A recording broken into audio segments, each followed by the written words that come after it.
Well, good morning, everybody. Happy Monday. It's a fresh start. Such a good day. It's beautiful in my new, I'm in a new space. I'm not on my couch. Look at me. Look at me. It's a fresh start. So, I want to show you guys around my new little home I got going on here. I have changed a room in my house into my teaching room. I just love it. So I pulled out, if you can look close, I know it's got a bit of a glare, I'm sorry, but I've got my Mother Macaulay sign up there. I've got my St. Mary's teacher sticker in there. I got some signs from our room that you probably recognize. I have, if you can see this over here, my St. Barnabas graduation sign from 2010. Crazy. And I've got different books that I love, different signs, Go White Sox, all that loveliness. And I even made myself a whiteboard. How cool. I'm really loving this. It's cool. Well, I want to get started because this is a big day for us. We are starting novel study number 2. We've been talking about this book for forever. You guys have wanted it. Here it goes. We're doing it. This is amazing. So before we start, before I get excited and into loving, learning, and teaching you guys to love to read, which I've told you I'm going to do, it's my goal in life, let's just take a minute. Take a big breath in. It is Monday. I know you might be tired. It's, Monday after spring break, so we're going to stand up. Okay, and we're going to just go side to side, jumping jacks, get some energy, jumping, jumping, jumping, and then sitting back down. I hope you're in a space that's nice and quiet. You kind of like me. I made my own space, and I've got things that mean something to me and I can connect with, and it's just a positive area, and I'm totally excited about it. I've worked really, really hard, you guys. Happy Monday again. Let's jump into it. So supplies you need right now are your reading notebook if you brought it home. If not, no big deal. Let's start with, if you've got an empty notebook, get an empty notebook. If you've got a bunch of loose leaf pieces of paper, get loose leaf pieces of paper. Put it in a spot where you're not going to lose them, though, because you're going to want these. You're going to want these to help study for future projects and maybe little quizzes that I might send home, okay? All good things. Try not to worry about it for now, okay? So get your notebook, paper, a pen, maybe 2 different colors, because we like to talk about organization in our notes. I'm a queen of that, so I am excited for that. If you purchased our Winn-Dixie book over spring break, you can grab that, or if you had it at home, or if you are going to use the online chapter links that I put on my Google site, have those ready too. If today's not your day to have that ready, if it's not possible, no big deal. Just follow along. I'm going to read to you, so listen and then maybe read them back later when you have time, which is something I'm going to tell everybody to do, so don't worry about that. Okay. Next, with my book, I have a bookmark, just a nice piece of scrap paper, nothing crazy. I've got the notes ready for you already. I mean, look at that. I'm prepared. Look at that. It's so fabulous. I am going to talk about a comprehension skill that we usually use when we start reading a new story, a new article, a new novel, like we did with Hoot, and that's predictions. So, starting off, nice, I'll go backtrack a little bit. I'm getting too excited. Let's get our piece of paper, and just remember, at any time, you can pause me. That's the beauty of this YouTube video, is you can pause me and get something done, and then continue on with the lesson. So I'll give times where I say pause. So for right now, I'm backtracking again because I'm getting a little nervous. I get camera shy. You guys know me. Get your notebooks, get your materials, find a quiet space. Pause here if you need to. If you're ready, we're going to go ahead and start with our headings at the top of the page, so you know how I am. The date today is 4/20/2020. Such a lot of 20s going on in there today. And then I've got the title of our book. We've got Because of Winn-Dixie, and I've also added a little extra touch. I'll show you guys. I'll take pictures of this too and post them on my Google site. I put day 1 because this is day 1 of a new adventure of a book. It's such a great thing. It's super, super cool. And then we'll talk more. But again, if you want to get your title done, here's a time to pause. But if you're good to keep going, we're going to keep going. I will show you up close. If you've got my Google site pulled up, that's always really good. But I'm going to pull this up, bring it closer for anyone who might need my headings. I've got the date. I've got the title of our book, and I've also put day 1 just for myself. Just something I like to do. Real nice. Okay, get that done. Pause me if you need to, but I am going to continue on so it's not too long. The next thing we're going to write down, about skip a space or two, and all the way at the edge of the paper, you're writing down predictions. So how to spell that is Predictions. I know it kind of is backwards because of the video, so I apologize. But again, there will be pictures of these on my Google site, so refer back to that. Okay. And a prediction, we're going to learn the definition of a prediction right now. A prediction is a statement, I'm sorry, this is totally backwards. A statement about what you think will happen in the future. A statement about what you think will happen in the future. You guys make predictions all the time.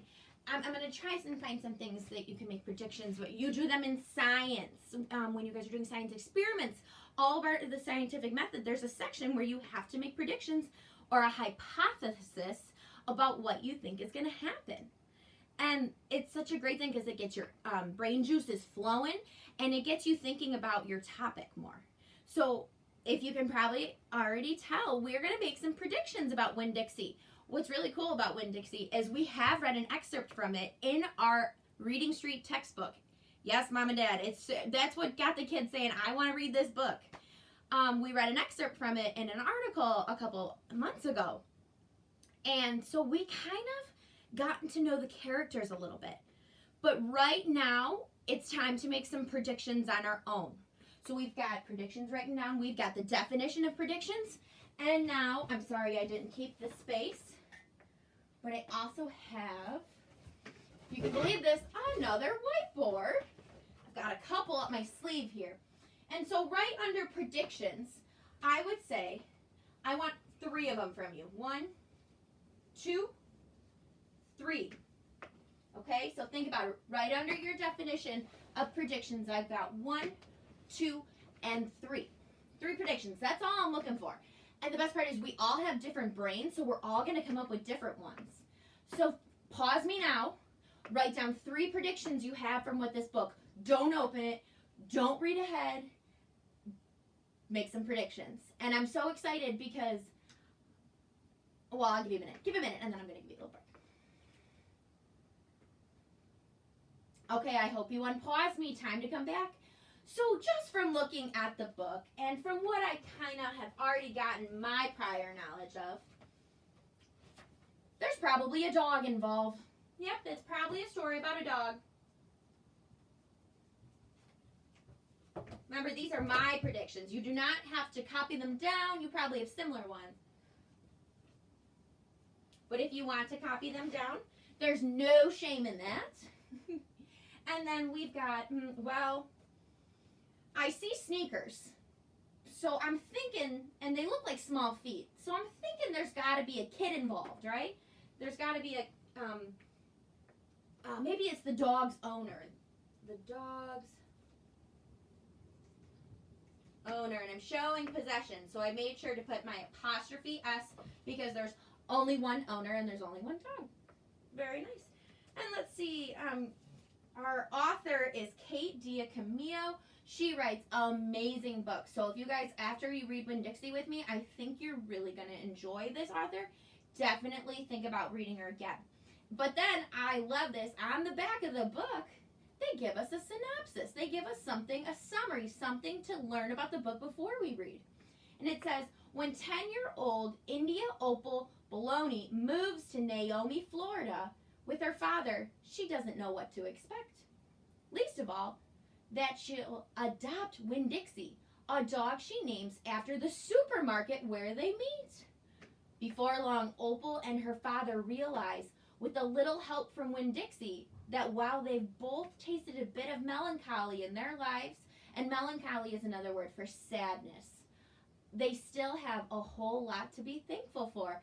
So my third prediction is that we're going to learn a lesson from this story. There's a lesson to be learned. To be learned. If you would like to write down my notes and my predictions, pause here and go ahead and get them. But I'm going to continue on, so make sure you're pausing if you need to. Fantastic. So we've made predictions. We've got our juices flowing, our creativity flowing. But now, time to get into some business here. With reading chapters comes some new words that we might not know what they mean. So I've pulled some vocab words. And I've got vocab words for chapters 1 through 3. That is what we're going to read today. So obviously, pause if need be. They're on the Google site. So I'm just going to read through them. I'm not going to, you pause if you need to. But we've got 3 words. And the first word is concerned. That's a word we already know a little bit about. If someone is concerned, they're worried or they're anxious. The next word is exception. A special case or an isolated example. An exception is a form of, I hate to use the same words as the definition, but an exception is something that is a whole different ballgame. It's a special case. They maybe get treated differently, have a different situation at home. They have some kind of different story from the rest of us. They're an exception. And then the last one is fortunate. And I love this word because we are so fortunate to have technology so I can still teach you. How cool. And fortunate means favored or blessed. We are blessed human beings. We are simply blessed. I love it. So that was vocab intro. Remember, the words are on my Google site. Those need to be written underneath your 3 predictions. So we're skipping spaces. Remember, I didn't touch on that. I apologize. But after you write down your 3 predictions, skip 2 spaces if you already hadn't done so. And give yourself space to write, underlining the big words. Oh, I'm so sorry I didn't talk about this, but I underlined the word predictions because that is the big main focus of our word. And then anything after it is the example, the explanations, and the same thing with vocab, okay? So you'll have pictures, you'll know what to write. I apologize for that. I will be more cognizant of that as we go on. All right, everybody. And along with this novel study, I brought in some journaling because it's all about connecting what we read and being able to take what we're learning and what we're, how do I put this, what we're experiencing and writing about it. It's so cool. So as you probably saw on the link on your a Google page is a note page for the day. It outlines the questions I want you to do after my lesson, the vocab questions to just write in on your notebook right behind the notes we took this morning. But also before that, we're going to do some journaling. And the journal question is on that page, but I wrote it on here. This one didn't turn out as great, sorry. But this is our quick write for today. It's another form of journaling. And it says, do you have a pet? Write about it. If you don't have a pet, what pet do you wish you had?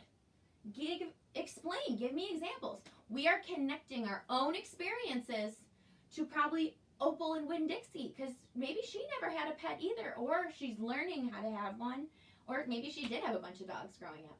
We're making connections. Pause here, look at your note sheet, and give me a little quick write. 2 to 3 sentences. Use question and answer format. We've done this before. Use the question to help write your sentence. Do you have a pet? Okay, we'll start your sentence. I have a pet named. He or she likes to. He or she is a. Come on, just get creative with it, all right? Pause here and get some quick writing in. And I hope you're back and ready to rock and roll.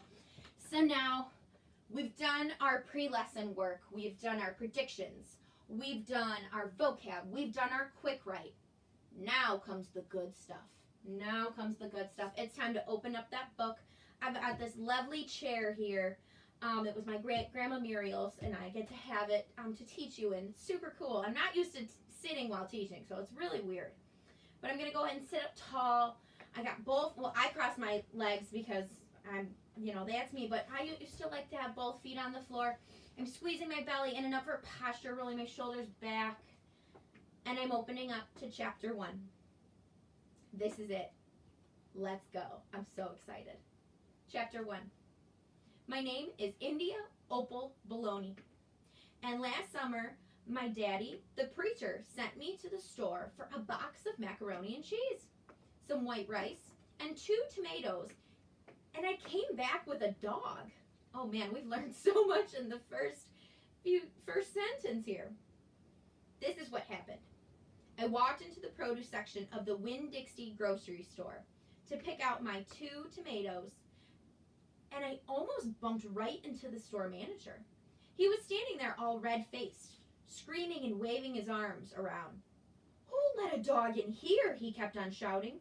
"Who let a dirty dog in here?" At first, I didn't see a dog. There were just a lot of vegetables rolling around on the floor, tomatoes and onions and green peppers, and there was what seemed like a whole army of Winn-Dixie employees running around waving their arms just the same way the store manager was waving his. And then the dog came running around the corner. He was a big dog and ugly, and he looked like he was having a real good time. His tongue was hanging out, and he was wagging his tail. He skidded to a stop and smiled right at me. I had never before in my life seen a dog smile, but that is what he did. He pulled back his lips and showed me all his teeth. Then he wagged his tail so hard that he knocked some oranges off a display, and they went rolling everywhere, mixing in with the tomatoes and onions and green peppers. The manager screamed, "Somebody grab that dog." The dog went running over to the manager, wagging his tail and smiling. He stood up on his hind legs. You could tell that he wanted to do was get face to face with the manager and thank him for the good time he was having in the produce department. But somehow, he ended up knocking the manager over. And the manager must have been having a bad day, because lying on the floor right in front of everybody, he started to cry. The dog leaned over him, real concerned, and licked his face. "Please," said the manager, "somebody call the pound." "Wait a minute," I hollered. "That's my dog. Don't call the pound." All the Winn-Dixie employees turned around and looked at me, and I knew I had done something big and maybe stupid too. But I couldn't help it. I couldn't let that dog go to the pound. "Here, boy," I said. The dog stopped licking the manager's face, and he put his ears up in the air and looked at me, like he was trying to remember where he knew me from. "Here, boy," I said again, and then I figured that the dog was probably just like everybody else in the world, that he would want to get called by a name, only I didn't know what his name was. So I just said the first thing that came into my head. I said, "Here, Winn-Dixie." And that dog came trotting over to me just like he had been doing it his whole life. The manager sat up and gave him a hard stare, like maybe I was making fun of him. "It's his name," I said, "honest."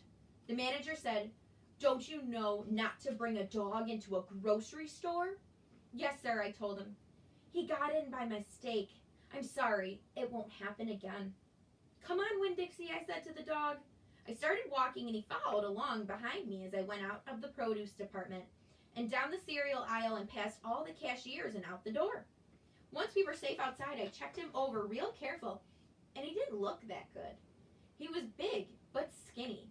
You could see his ribs, and there were bald patches all over him, places where he didn't have any fur at all. Mostly he looked like a big piece of old brown carpet that had been left out in the rain. "You're a mess," I told him. "I bet you don't belong to anybody." He smiled at me. He did that thing again, where he pulled back his lips and showed me his teeth. He smiled so big that it made him sneeze. It was like he was saying, "I know I'm a mess. Isn't it funny?" It's hard not to immediately fall in love with a dog who has a good sense of humor. "Come on," I told him. "Let's see what the preacher has to say about you." Remember, the preacher is our dad. And the two of us, me and Winn-Dixie, started walking home. Wow, what a great start to our story. Chapter 2. That summer, I found Winn-Dixie was also the summer me and the preacher moved to Naomi, Florida, so he could be the new preacher at the Open Arms Baptist Church of Naomi. My dad is a good preacher and a nice man, but sometimes it's hard for me to think about him as my daddy because he spends so much time preaching or thinking about preaching or getting ready to preach. And so, in my mind, I think of him as the preacher. Before I was born, he was a missionary in India, and that is how I got my first name. But he calls me by my second name, Opal, because that was his mother's name, and he loved her a lot. Is anyone named after a family member? I am. My middle name is Dolores, after my great-grandmother. So I'm sure if any of you can make a connection to that, that's real sweet. Anyway, while me and Winn-Dixie walked home, I told him how I got my name. And I told him how I had just moved to Naomi. I also told him about the preacher and how he was a good man, even if he was too distracted with sermons and prayers and suffering people to go to the grocery shopping. But you know what, I told Winn-Dixie? You are a suffering dog, so maybe he will take to you right away. Maybe he'll let me keep you. Winn-Dixie looked up at me and wagged his tail. He was kind of limping, like something was wrong with one of his legs. And I have to admit, he stunk. Bad. He was an ugly dog, but already, I loved him with all my heart. When we got to the Friendly Corners trailer park, I told Winn-Dixie that he had to behave right and be quiet, because this was an all-adult trailer park. And the only reason I got to live in it was because the preacher was a preacher. And I was a good, quiet kid. I was what the Friendly Corners trailer park manager, Mr. Alfred, called an exception. Ooh, a special case. She's an exception to the rule. They don't have to follow the rule. She's the exception. And I told Winn-Dixie he had to act like an exception too. Specifically, I told him not to pick any fights with Mr. Alfred's cats or Mrs. Detweiler's little yappy Yorkie dog, Samuel. Winn-Dixie looked up at me while I was telling him everything, and I swear he understood. Sit, I told him when we got to my trailer. He sat right down. He had good manners. Stay here, I told him. I'll be right back. The preacher was sitting in the living room, working at that little fold-out table. He had papers spread all around him, and he was rubbing his nose, which always means he is thinking hard. Daddy, I said. He said back. Daddy, do you know how you always tell me that we should help those less fortunate than ourselves? He said. He rubbed his nose and looked around his papers. Well, I said, I found a less fortunate at the grocery store. Is that right? He said. Yes, sir, I told him.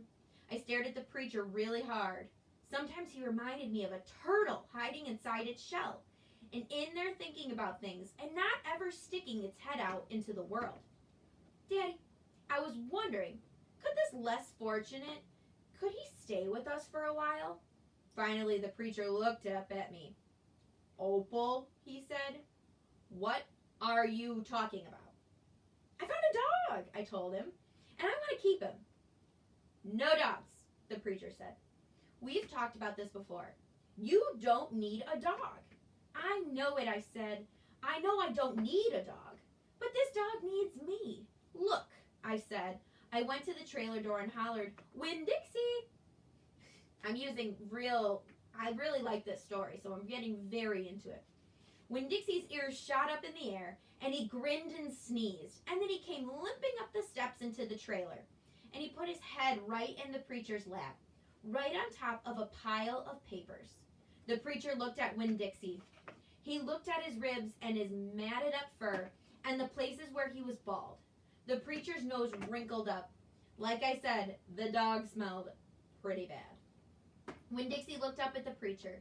He pulled back his lips and showed the preacher all of his crooked yellow teeth and wagged his tail and knocked some of the preacher's papers off the table. Then he sneezed and some more papers fluttered to the floor. What did you call this dog? The preacher asked. Winn-Dixie, I whispered. Who was supposed to whisper? Winn-Dixie. I whispered. I was afraid to say anything too loud. I could see that Winn-Dixie was having a good effect on the preacher. He was making him poke his head out of his shell. Well, said the preacher, he's a stray, if I've ever seen one. He put down his pencil and scratched Winn-Dixie behind the ears. And less fortunate, too, that's for sure. Are you looking for a home? The preacher asked real soft to Winn-Dixie. Winn-Dixie wagged his tail. Well, the preacher said, I guess you found one. Oh, how lovely. They're going to let him keep him. Or she's going to let Opal keep him. That's amazing. Okay, everybody, it's your responsibility now. I am giving you the time. My video is going to stop here for today. Chapter 3 is on you. Read it out loud to your family. Read it quietly to yourself. Whatever you need to do. Something I also recommend is, now that I've read parts of the book to you, maybe you should reread all those chapters. There is nothing wrong with going back and learning how to practice silent reading. So I'm going to give you some tips before you go. When you silent read, it's best to sit. I know everyone likes to lay in bed, but it's best if you're really trying to learn the information and take it in, it's best to stay sitting up nice and tall. Sit up tall. You can have your feet up, you can have crisscross applesauce, but keep the book up nice and high. Okay, don't slouch forward. You can also use your finger if you need to track words. I have some flashcards right here, and sometimes I use flashcards, and I've showed a lot of you this, but we go down one line at a time if sometimes we lose our spot. Sometimes it's also even good to stand up and read. If you've ever read in church, I'm sure you know it's good to stand up. It's like you're presenting. It just gives you that effect of you're in charge. Okay? So, happy Lesson Monday. I'm so impressed with all of you. I hope you had fun with me. Give me some feedback. Let me know what you think. Always drop me a like. Always leave me a comment. You know how I like it. I'll see you back on my YouTube lesson on Wednesday for chapters 4, 5, and 6. And don't forget, Tuesday, I hope everybody looked at the Google site. I will see you Tuesday at, I can't remember, I haven't figured out an assigned time yet. I want to check in with all the other teachers first. But our assigned Book Talk Tuesday. See you then. And also get that note sheet done so you are prepared for Book Talk Tuesday. Love you guys. Have a great rest of the day. Be good.